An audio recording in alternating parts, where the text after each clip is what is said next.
Welcome back friends. I welcome you all in part 4 of the nitrogen metabolism discussion. You are watching BSc Botany Studies classes, myself Professor Kodde Rushikesh. Without further wasting time, let's get started.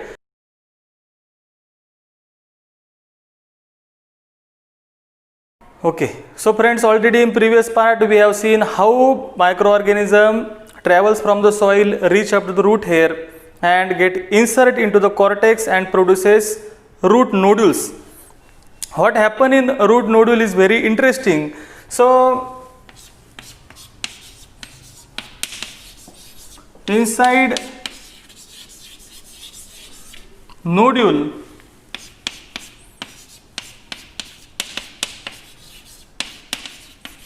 nitrogen fixation takes place. Nitrogen fixation means what?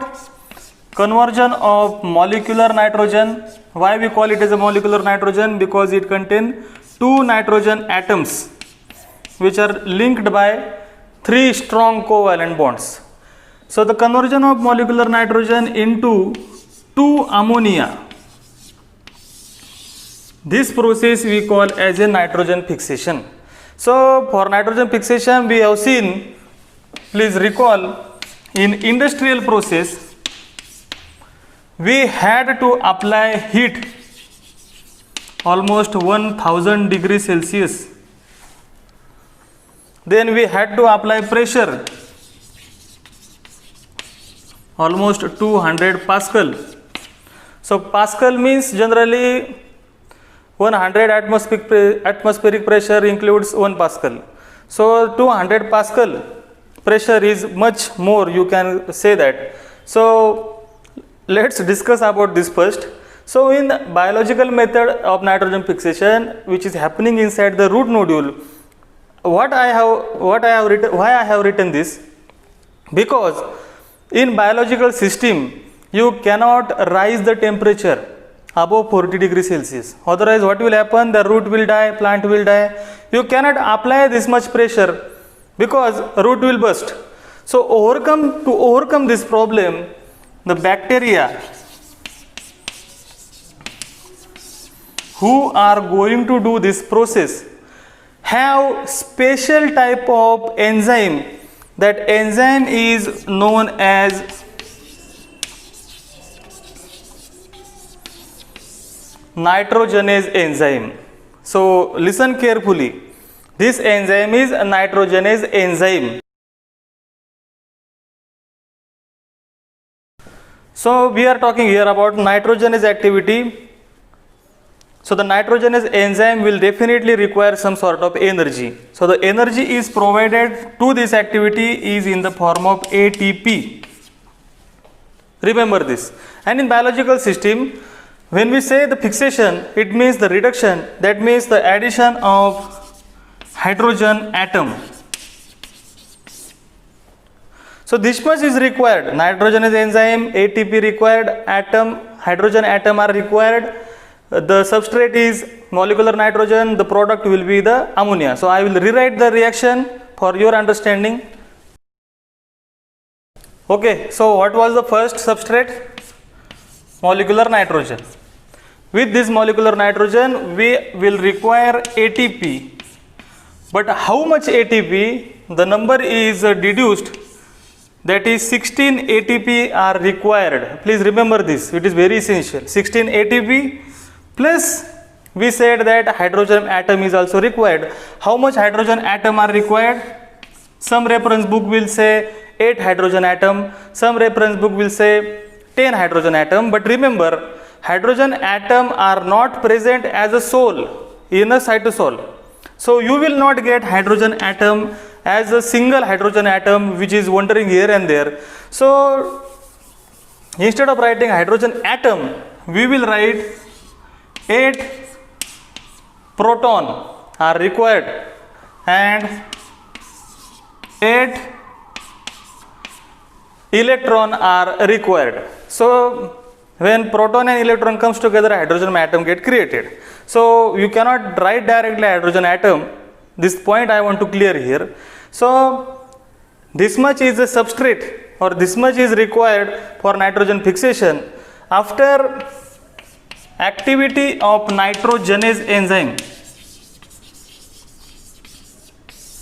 after activity of nitrogenase enzyme, the product will form in such a way that you will have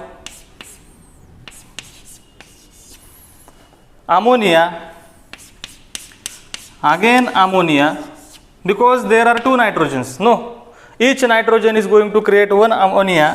So we had 8 proton, 8 electron. So out of them 6 are utilized here. Okay, and the remaining 2 hydrogen atom are produced. Hydrogen atom do not remain as a sole, they form molecular structure, that is H2. H2 gas you know very well. So here is the product. What the product? 2 ammonia and 1 molecular hydrogen. Molecular hydrogen contain 2 hydrogen atoms. So it is the product done by nitrogenase enzyme activity. By using this substrate, we are talking about inside the nodule.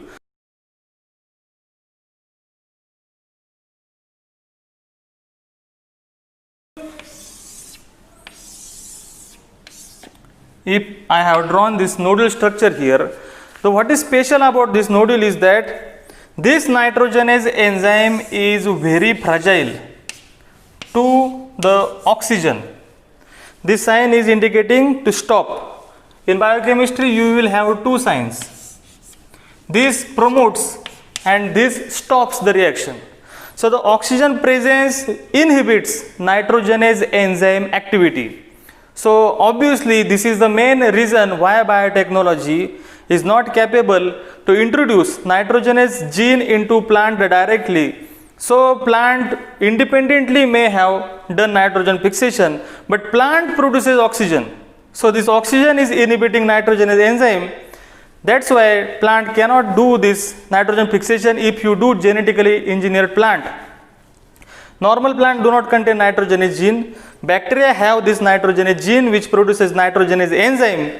This enzyme is fragile to the oxygen. For that, the nodule structure is designed in such a way that it creates an environment in which you will find there are proteins. These proteins are known as leg hemoglobin. Leg hemoglobin. This word sounds similar somewhere. Hemoglobin is present in our blood. What this hemoglobin do? This hemoglobin have binding capacity to the oxygen. Hemoglobin have heme group. Likewise, leg hemoglobin also have heme group, which includes iron. Because of that, leg hemoglobin acquires the oxygen which comes inside the nodule. So whatever bacteria is there can do nitrogen fixation without interference of oxygen. So this is very essential. Leg hemoglobin have 10 times more binding affinity to the oxygen as compared to our hemoglobin which is present in our blood. So remember, leg hemoglobin is a protein which is present in root nodule, perform acquisition of oxygen which is excess or should not enter in bacteria, so that this bacteria will do nitrogen fixation with the help of nitrogenase enzyme without any interference. So it was regarding the nitrogenase activity. We had discussed about how bacteria reached up to the root, how this bacteria get inside the root, how this bacteria creates nodule like structure. So after that we are discussing in this lecture how this nitrogenase enzyme which is produced by the bacteria do this nitrogen fixation process. For that it will require 16 ATP, 8 proton, 8 electron, and the product is 2 ammonia. Okay, so this ammonia, this bacteria send to the plant, and benefit to that, plant gives sucrose or sugar material to the bacteria. So it is symbiotic relationship. Why it is symbiotic? Because they both are living together, but actually it is a mutualism, the sub-terminology of symbiosis, where both are getting benefited. Plant getting nitrogen containing compound and bacteria getting carbohydrate rich material. So it was regarding the nitrogen fixation process which takes inside the root nodule. In next lecture we will discuss about the other microorganisms which do nitrogen fixation without having host, or without we can say the non-symbiotic mode of nitrogen fixation. Okay, I will stop here. We will meet in next lecture. Don't forget to subscribe and share this video. Thank you.